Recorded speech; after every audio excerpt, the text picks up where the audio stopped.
Sir, কাপটা কি নিয়ে যাব? আপনার কি আর কিছু লাগবে? না না মাসিমা, আর কিছু লাগবে না, আপনি যান। মা, বোনের ফটো। না রে মা, তুই নিশ্চয়ই ভুল দেখেছিস। মা, তুমি একবার নিজেই দেখো, ওটা বোনেরই ফটো। আমি ভুল বলছি না, আমি ঠিক কথা বলছি।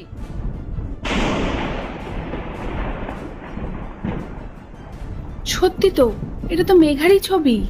এসব কি বলছো তোমরা? তোমরা আমার অফিসে পরিষ্কার পরিচ্ছন্নের কাজ করো, আর আমার ওয়াইফ তোমার দিদি? এটা হতেই পারে না। আমরা গরিব মানুষ বাবু, কিন্তু কেন আমরা শুধু শুধু মিথ্যে কথা বলবো? সত্যি ও আমার মেয়ে। আমার মনে হয় আপনাদের মাথা খারাপ হয়ে গেছে, তাই জন্য এরকম ভুলভাল বলছেন। দেখুন, আজকে আমার কাজের অনেক প্রেশার আছে, দয়া করে আমার মাথাটা খারাপ করবেন না।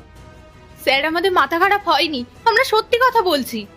হ্যাঁ মালিক, আমি আমার ছোট মেয়ে মেঘাকে শহরে পাঠিয়েছিলাম পড়াশোনার জন্য, কিন্তু কিছুদিন পরে ও আমাদের সাথে সব সম্পর্ক বিচ্ছেদ করে দেয়। আমি ওকে অনেক খোঁজার চেষ্টা করেছি, কিন্তু বারবার যখন ওকে ফোন করে পাচ্ছিলাম না, তখন আমি নিরুপায় হয়ে প্রশাসনের দ্বারস্থ হয়েছি। পুলিশের কাছেও অনেক সাহায্য চাইলাম, কিন্তু দুর্ভাগ্য আমার, তাদের কাছ থেকেও কোনো সমাধান আমি পাইনি। অনেক চেষ্টা করা সত্ত্বেও আমি আমার ছোট মেয়েকে খুঁজে পাইনি। সেই শূন্যতা বুকে রেখেই আমি আমার বড় মেয়েকে বুকে আঁকড়ে ধরে বেঁচে আছি।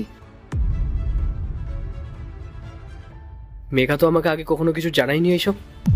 স্যার, আপনার যদি আমাদের কথা বিশ্বাস না হয়, তাহলে আপনি একটা কাজ করুন, আপনি বোনকে এখানে ডেকে নিন, ও আমাদের ঠিক চিনতে পারবে। আচ্ছা ঠিক আছে, আমি দেখছি। তোমরা যাও, আমি যখন তোমাদেরকে ডাকবো তোমরা তখন এসো।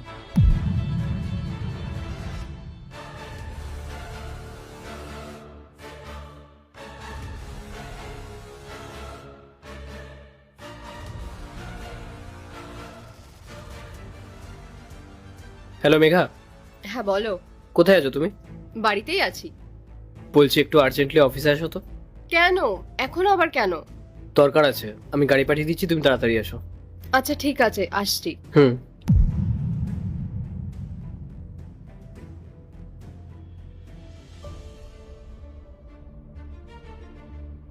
হ্যাঁ রাহুল, বলো কি এমন ইমার্জেন্সি পড়লো যে আমাকে ডাকলে? আমি তোমাকে আর্জেন্টলি ডাকলাম তার কারণ তোমার জন্য একটা সারপ্রাইজ আছে। অ্যাকচুয়ালি আমি তোমাকে দুজনের সঙ্গে দেখা করাতে চাই, আর আমি জানি তুমি যদি ওদের সঙ্গে দেখা করো না, তাহলে তুমি অনেকটাই হ্যাপি হবে। সারপ্রাইজ? ওকে, ডাকো তাদেরকে, দেখি।